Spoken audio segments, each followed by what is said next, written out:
La utilización de las plumas como adorno o signo de importancia surgió de algo fácil de comprender.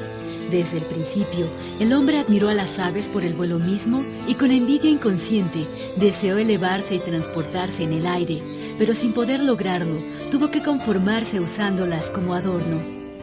La belleza en sus colores y formas motivó a los artesanos de la pluma llamados amantecas a realizar tocados y vestimentas. El auge del arte plumaria se debió a la belleza de este material, que además de ser utilizado como objeto decorativo, adquirió un valor ritual y comercial, pues los guerreros y gobernantes se ataviaban con prendas decoradas a base de plumas que resaltaban su poder y autoridad. Esto ocurre desde hace muchísimos años. Estamos hablando de la época de los toltecas. Se menciona que hay una de las más antiguas representaciones de una serpiente, que aparece una voluta en la parte de la cabeza que se piensa que es el primer caso de una representación, en este caso de la serpiente plumada. Estaríamos hablando de 3000 años antes de Jesucristo. México fue la región del mundo en donde se manifestó con mayor importancia la utilización artística de las plumas. Fueron los aztecas quienes desarrollaron con más amplitud el arte de la plumaria y les fueron a la zaga los tlaxcaltecas y los purépechas. Estos tres grupos destacaron sobre todos los otros pueblos de América, tanto por el número de piezas que produjeron como por la muy superior calidad artística y la extraordinaria combinación de colorido. Sin embargo, no fueron los tres pueblos mencionados los creadores de ese arte en nuestras tierras. Existe el antecedente de los mayas, quienes se adentraron en el arte de la plumaria, pues 5 siglos antes de que los aztecas se establecieran en Tenochtitlán, ya se confeccionaban grandes penachos como consta en las figuras pintadas en los muros de Bonampak. En un principio, pues a lo mejor el hombre se contentaba con ponerse una plumita en la cabeza que encontraba por ahí tirada, pero posteriormente él va encontrando en este complemento, digamos, de su personalidad, el encontrar las plumas de diferentes colores y de colores lindos, y se los empieza a agregar a su vestimenta probablemente. Entonces, ¿qué ocurre? Que a la llegada de los aztecas, el arte plumario está en su pleno esplendor. Las tonalidades de las plumas se lograban de diversas especies de aves, entre las que destacan la garza, cuyo plumaje brinda tonalidades rosadas, mientras que las amarillas las conseguían del ave costera zacuán. Las verdes provenían de loros y guacamayas, las de tonos cafés del pájaro vaquero, blancas y negras del ayacuán y colores brillantes y tornasoles del colibrí. Y estamos hablando, por ejemplo, del altiplano. Pero que resulta que los pochtecas empiezan a emigrar o van a trabajar hacia el sur y empiezan a llegar las plumas de guacamaya, las plumas de quetzal, las plumas de los flamingos y de tantas aves hermosas que hay en toda la parte sur de nuestra república, y desde luego llegando hasta Costa Rica y toda esa zona de por ahí, que era riquísima en aves. Entonces, pues se empiezan a utilizar todas estas. Pero ¿qué ocurre? Que los pochtecas, en el tiempo de los aztecas, empiezan a ir hacia el sur, regresan y empiezan a traer esas plumas ricas. Los aztecas sojuzgan a cualquier pueblo y lo primero que le imponen son tributos. Al referirnos a la plumaria mexicana, distinguimos dos grandes periodos. El primero antes de la conquista española, en la época siguiente que comprende la colonia y luego hasta nuestros días.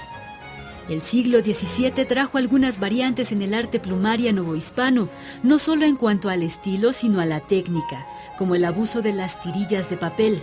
Se agregaron nuevas devociones, por ejemplo la de la Virgen de Guadalupe, que también cundió en España. La obra con este tema se conserva en el Museo de América de Madrid, la cual está hecha totalmente de plumas. Como les decía, es un arte nacido para la guerra. Llegan los españoles, empieza la conquista de todo el país y empieza la pacificación. Y yo que soy amanteca y me dedico a fabricar armas, pues a quién se las vendo, ya me quedo sin trabajo. Pero los frailes, muy conscientes de la habilidad del artesano para hacer esto, les empiezan a pedir que a figuras que ellos traen en blanco y negro, por ejemplo. Le dicen, ¿sabes qué? Que esta es una virgen, le vas a poner, en este caso, su traje verde, le vas a poner su pelo negro. Entonces ocurre que lo que yo hacía para la guerra ahora se transforma en esto, porque los españoles traen imágenes impresas a una sola tinta.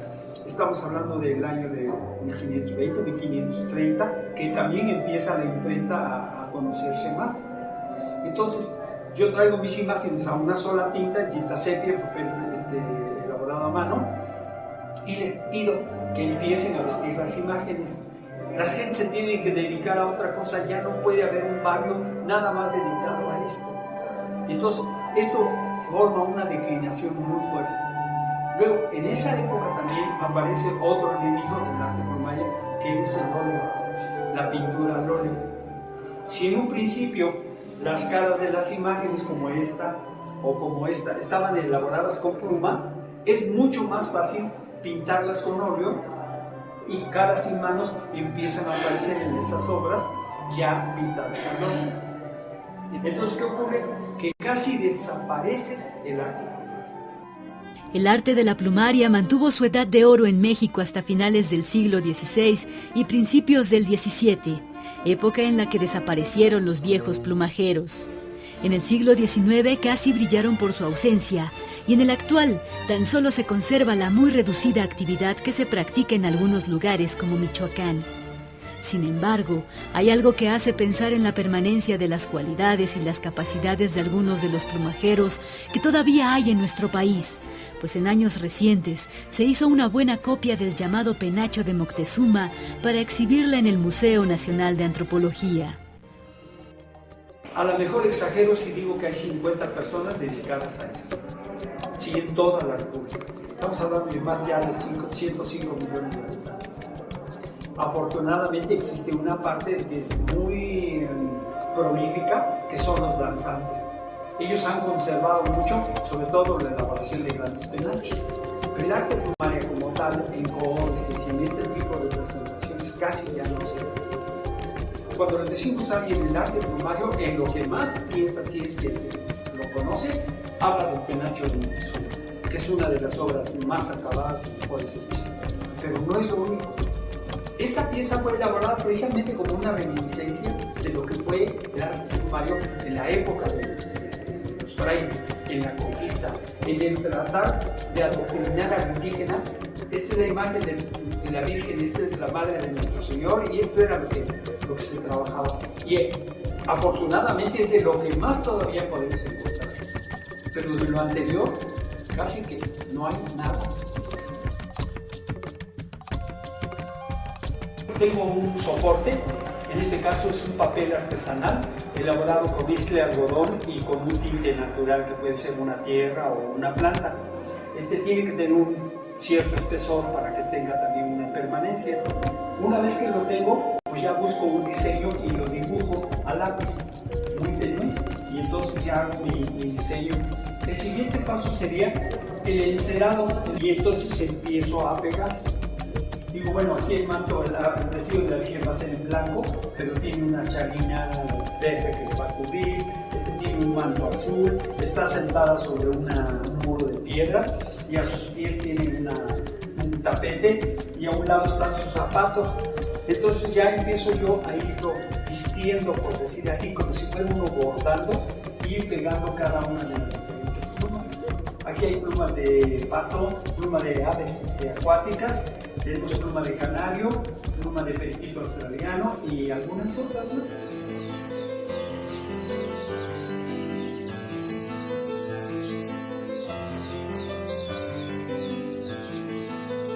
La relación del hombre con las aves ha sido siempre peculiar e íntima, así como la explotación de estos animales ha dado lugar a diversas actividades artesanales y artísticas que han requerido del cuidado y protección de las aves y no pocas veces dado lugar a una especial devoción por ellas.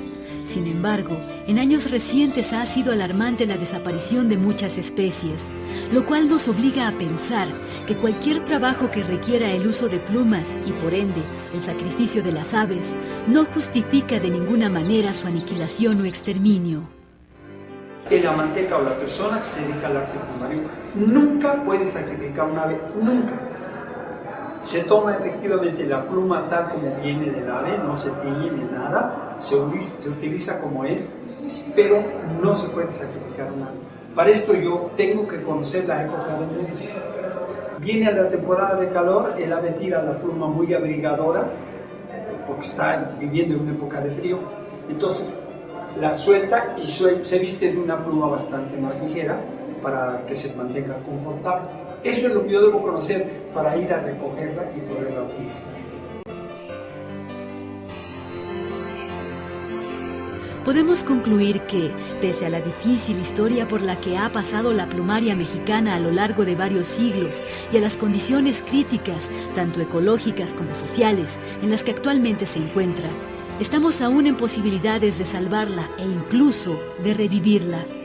El cuidado de la naturaleza, de las diferentes especies de aves, es condición imprescindible para cumplir esos fines.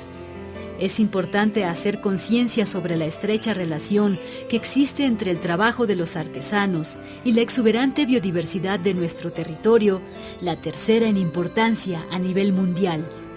México forma parte del grupo de 12 países que atesoran el 70% de la biodiversidad de todo el planeta y que, de no protegerse de manera adecuada, desaparecerá irremediablemente.